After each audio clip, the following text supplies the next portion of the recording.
Uko bigenda kose tuzabona umucyo. Tunaamini kama tutauona mwangaza.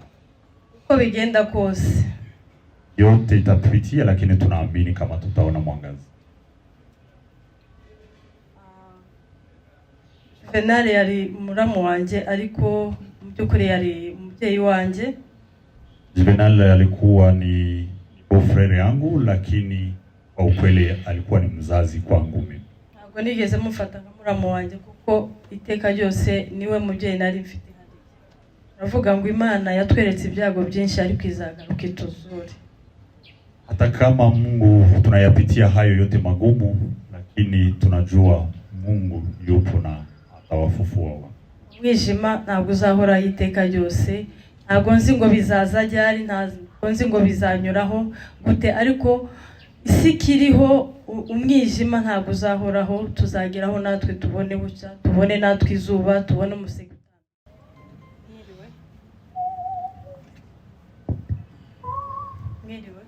Tunawasalimu nyinyi wote. Tunabashimira kuduha uyu mwanya kugira ngo tugire icyo tuvuga. Tunasema asante kwa kutupa nafasi hii ili tugusie neno kidogo kuhusu ndugu ambaye ametuacha.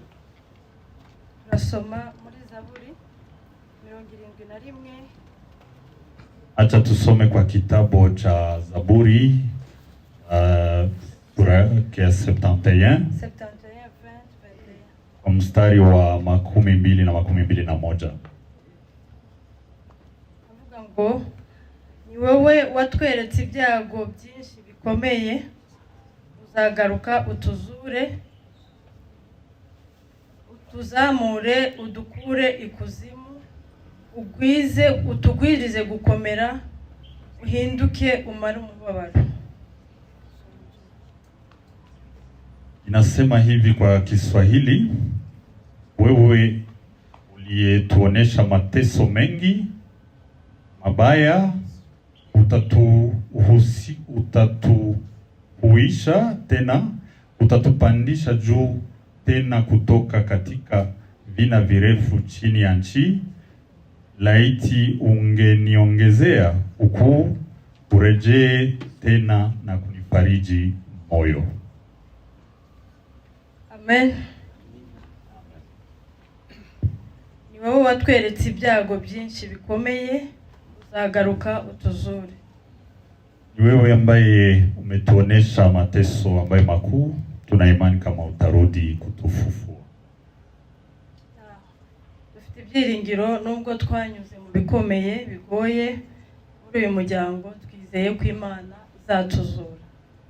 Tuna matumaini makubwa sisi kama jamaa, hata kama tunapitia kiwango kigumu, lakini tuna matumaini kwa Mungu, kwani yeye anafufua hata wafu. Yobu yaravuze, ntabwo ngiye kubwiriza.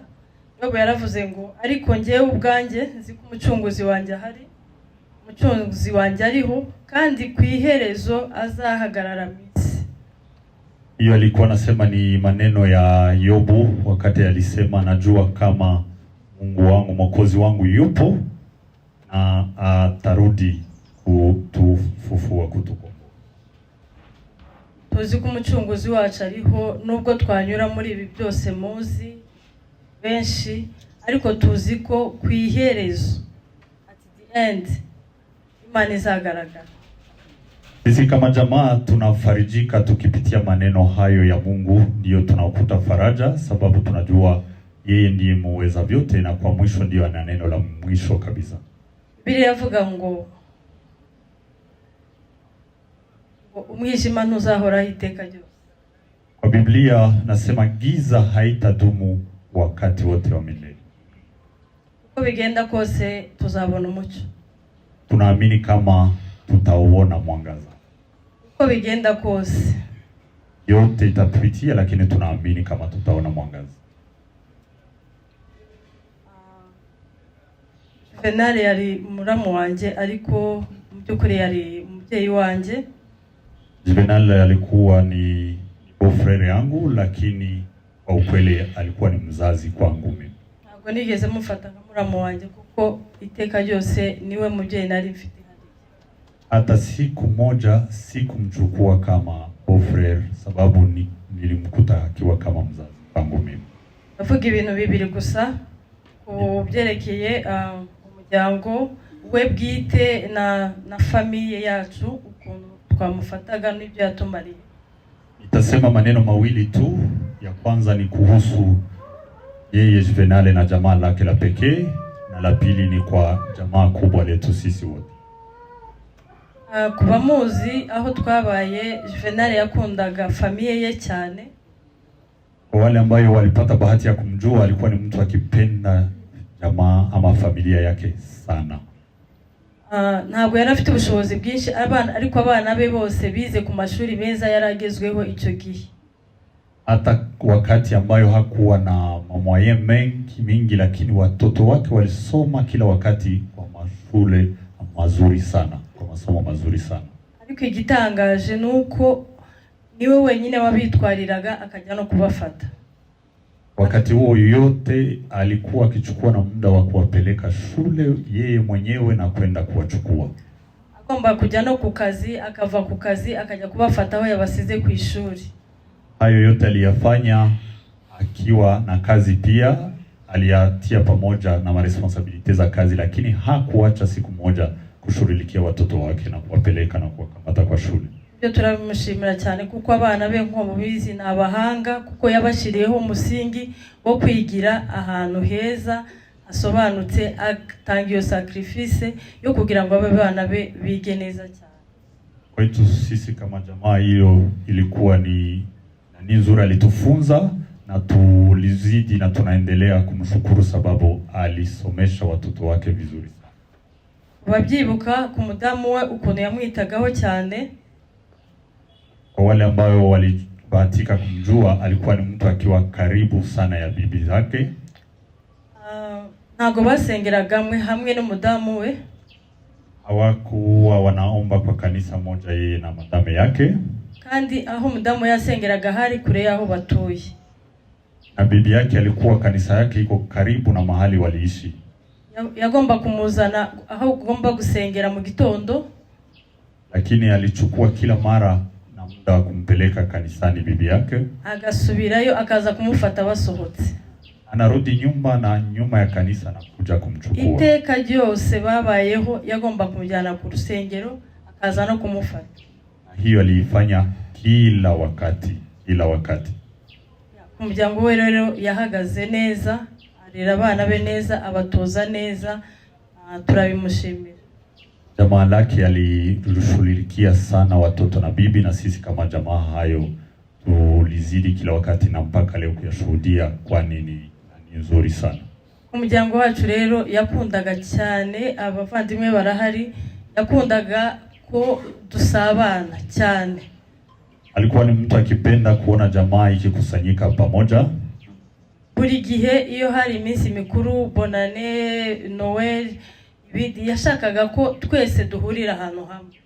Kwa sherehe kama za Noel na Bonane, alikuwa ni mtu anapenda jamaa ikutanane basi moja. Akenshi kubera we twagiraga ahantu iteka ryose duhurira. Mara nyingi juu ya hiyo na culture yake ilikuwa ni sisi kwa jamaa tu lazimishwe kukutanania fasi moja kama jamaa. Groupe ya famille yahoraga avuga abana bamenyane, muhuza abana duhure kugira ngo umuryango ube hamwe. Ni mtu ambaye kila wakati alikuwa akikumbusha kwa group za WhatsApp, unajua leo watu wako fasi mbalimbali, lakini aliinsiste mara nyingi ili watoto wajuane. Uko yabivuze, Belle-Sœur yigishije n'abana benshi, uriya numwe yavuze, ariko abana yishuriye bo muri famille atarabe ni benshi cyane. Kama vile dada alisema mbele yangu, watoto ambao alilipia shule wengi sana. Turabishimira rero Imana ko yahagaze neza mu mwanya we, ahagarara neza mu muryango, ahagarara neza muri famille yacu. Na hiyo kwetu kama jamaa maneno ambayo lazima tuyashuhudie na tumshukuru Mungu sana.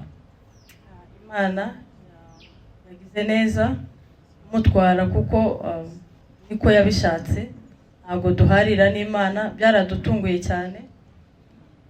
Mungu ni Mungu yake, hakuna mle anaye yasemea ingine. Sisi kwetu ni kusema asante kwa Mungu sababu amemchukua. ibuka neza ejo bundi twarimo na Mede twicaye mu rugo dusubiramo amateka yacu, dusubiramo ibintu twumvaga biri imbere yacu. Siku zilizopita nilikaa nyumbani na Bofrera Mede tukizungumza na tunasema nini itafuata kwa siku ambazo zinakuja. Ariko turemera ubushake bw'Imana. Lakini ingelikuwa hapo, hiyo ni mpango yetu kama watu, lakini sisi tunamwamini Mungu na yeye ndio anapanga ya kweli. Navuga ngo Imana yatweretse ibyago byinshi ariko izagaruka ituzure. Hata kama Mungu tunayapitia hayo yote magumu, lakini tunajua Mungu yupo na atawafufua. Mwijima ntabwo uzahora iteka ryose, ntabwo nzi ngo bizaza ryari, ntabwo nzi ngo bizanyuraho gute, ariko isi kiriho umwijima ntabwo uzahoraho, tuzageraho natwe tubone bucya, tubone natwe izuba, tubone umuseke utambika. Murakoze. Giza haitadumu kama nilivyosema, giza haitadumu milele. Tunaamini kama kuna siku ntabwo byoroshye by'ukuri kugira icyo mvuga, ariko katuvuge kuko uyu munsi nako ejo azaba ari umunsi wa nyuma, kandi nabizi ko abantu benshi bazakenera kuvuga. Si rahisi kwetu kuchukua neno kwa siku ya leo, lakini najua watu watakuwa wengi wa kuomba neno, ndio maana napenda nichukue muda saizi. Kuko barabivuze Jeni kwa Shinge Kasavubu Medal. Kwa majina ni hayo anasema. Ndi tunavuga na Juvenal. Mimi ni petit frère wa Mariam Juvenal. Ndamukurikira ubwa kabiri. Nakuja nyuma yake na mfata ya mara pili. Ariko pratiquement nkaho ari twasangiye enfance, donc twarakuranye. Lakini hata mimi kama mimi ni mdogo yake, lakini tumekoma pamoja, tuligawa kitu enfance yetu, tulikuwa pamoja. Batangiranye école primaire, tukuze, ariko yakuze cyane, ariko iwe atangira umwaka umwe imbere yanjye, ariko twarakuranye by'ukuri. Enfance yacu turakuranye kugeza turangije secondaire. Tulianza masomo ya msingi pamoja. Yeye alikuwa mbele yangu mwaka mmoja, ingawapo alikuwa mkubwa kwa miaka, lakini kwa shule alikuwa tu mbele yangu mwaka mmoja, na shule la sekondari pia tulifanya pamoja. Yari imbere yanje, alikuwa mbele yangu kwa masomo. Arangije secondaire aja kuri kaminuza. Kisha sekondari yeye akaenda kwa universite Kinshasa. Kinshasa ndio alienda kufanyia kuendelesha masomo yake ya chuo kikuu. Miaka 2 ndarangiza. Nyuma ya miaka miwili nyuma yake na mimi nilimaliza sekondari. Nanje nja kurudi university ko jewe nji Kisangani. Lakini mimi nilienda endeleshea Kisangani, sikumfuata Kinshasa. Ariko niwe wanjanye pratiquement kuko nibuka n'amafaranga natwaye n'indege niwe wayambaye, kandi ari niwe munyeshuri. Ingewapo alikuwa naye angali kwa shule, lakini shule langu lote na pesa ambayo nilitumia yeye ndiye alinitumia, hata naye alikuwa angali kwa shule. Ariko n'ubuzima busanzwe yuko ugakwa hagati ya jenaje hari nka difference imyaka 5. Katikati yake na mimi kuna kiwango kama miaka 5, tunapishana miaka 5. Byukuri yaratureza fete ndikuvuga ngo twarakuranye, ariko yaraduhetse urumva umwana wa kabiri imyaka 5 uramurera ukamusirikana nyine ukamwitaho. Kesikia anasema kwa shule tulienda kwa shule pamoja, lakini munaelewa kama mtu akiwa mbele yako miaka 5 na mkubwa yako anahusika na vitu vyote kwa wadogo wake, na yeye kabisa alitulea kama wadogo yake kama watoto. Turakuze nige cyamurere tugeze hariya kuri Gatobwe, abantu bari gutinya kwika muri plane batinya malaria, abantu bose barwaye, ariko Juvenal yarwaye. 64 rebellion ya Mleliste. C'était en 66 comme ça. 66 oui. Wakati watu walikimbia vita hiyo ya rebellion ya Mulele hapo Pakatobo. Anose bararwaye kabisa ni wasigaye iyo kipana abantu bose no kuvoma no kuja gutora guringwi no kudutekera kugeza tumaritse twika muri plaine. Kwa maisha ya ukimbizi hiyo ilituma watu wanakimbia kutoka nafasi zao, ilituma watu wengi wanagonjwa, lakini mahali hapo watu waligonjwa wengi, lakini Juvenal hakugonjwa. Na alibaki akifanya kazi zote za kushota maji na kusaidia wazazi. Icyo tu nihuse vuba rero ndatize cyane turangije kaminuza mbonje ndagiye gukora i Burundi yakoraga muri coopération canadienne ariko buri gihe muri grande vacances najaga iwiwe. Tulipomaliza chuo kikuu mimi nilienda kufanya kazi kwa nchi ya Burundi. Yeye alikuwa akitumika kwa coopération canadienne na kila vacances zote nilikuwa nikienda nyumbani kwake. Kuko bavuye ko sana bakuranye no kwaranduta ariko ubyukuri uri hali ngati yacu ni Amede we yari patrime kuri hano ibagira ba oncle Kinyamahuko. Hapa kuna mkubwa yangu mwingine ni Amede, ndio anakuja nyuma ya Juvenal, yuko katikati yangu na mimi na Juvenal. Na yeye aliendelea sana sana hapa Bagira kwa baba yetu mdogo. Donc nasagara hali nje umukurikira directement. Ikakuwa kama mimi ndio nakuwa petit frère direct alors que kuko Amede katikati yetu. Kugeza rero intambara yo muri 1996 abantu bahunga bamwe tuje Rwanda, tusore tuje Rwanda. Vita ya 96 ya FDL ilipofika, mimi nilikimbilia kwa nchi ya Rwanda. Jenali bwana ni Lubumbashi ariko we yaragize nka pesa alikigarakora muri Bralirwa. Wakati hiyo mimi nilikuja nikitoka Lubumbashi, lakini alikuwa amenitangulia, nilimkuta Rwanda. Nshitse rero nari maze gukura muri kuri ariko arambwira ati gose gomba gushaka ese n'umudamu wiwe ni wambitse umugore fite noneho aranshingira muri kuri. Nilipofika Rwanda yaliniambia ati petit frère, umesha kwa mtu mzima lazima wewe jenge unyumba. Na nilijisikia huru sababu nilifika nyumbani nikimkuta grand frère na bibi yake, ndiyo naweza sema alinisaidia kupata mke ambayo ninaye bibi yangu kwa leo mpaka leo. Ariko muri kuri Juvenal nari mukuru wanje je nico mavuga uko ariko yarankundaga cyane kandi nanje naramukundaga cyane. Donc nubwo ari mukuru wanje ko twari inshuti kabisa. Alikuwa hata kama sisi ni wandugu, lakini naweza sema kwa kipekee alikuwa kinipenda sana na mimi nilikuwa nampenda zaidi. Icho muziho nuko yari umunyakuri cyane. Alikuwa ni mtu wa kupenda haki sana. Na yarazi kubesha. Ni mtu ambaye hakuwa anajua kudanganya. Ikindi Juvenal ntabwo yashobora kugira umurishari cyangwa se ngo abe yatekereza niyo umuntu yagira ikibazo yumva kabisa afite amubwira impuhwe cyane. Ni mtu ambaye hautaona hata siku moja akiwa na jalousie ama na maneno mengine na watu. Ni mtu ulikuwa ukimwona kila wakati ana huruma sana kwa watu. Niyo mubwiraga uti beze gutya beze kwa terora ibyo nta kibazo ntabiga yabyemeraga mu byukuri mvuga shobora gutekereza ko umuntu yakwanga ubundi. Pastor yavuze neza ati mukundane kandi mukore neza. Afite Juvenal sasa nicho yakoraga.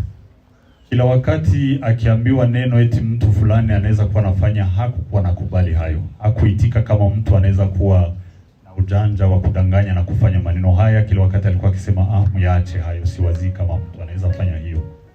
Muri make rero Juvenal byukuri tumvise inkuru ko yitabye Imana,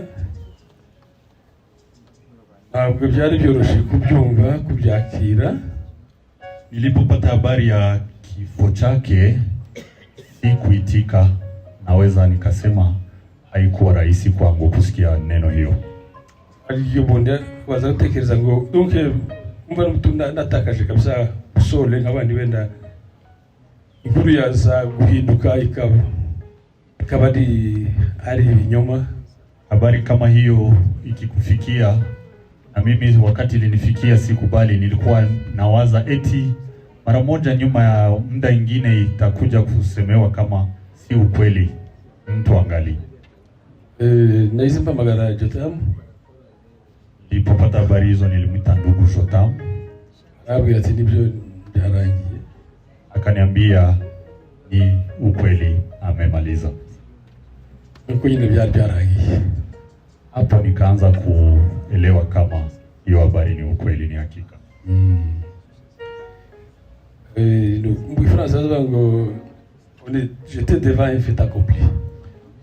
Ni kwa lugha ya Kifaransa ni neno inatumiwa inasema kwa hayo hauna kitu kingine unaweza kufanya, kuitika tu.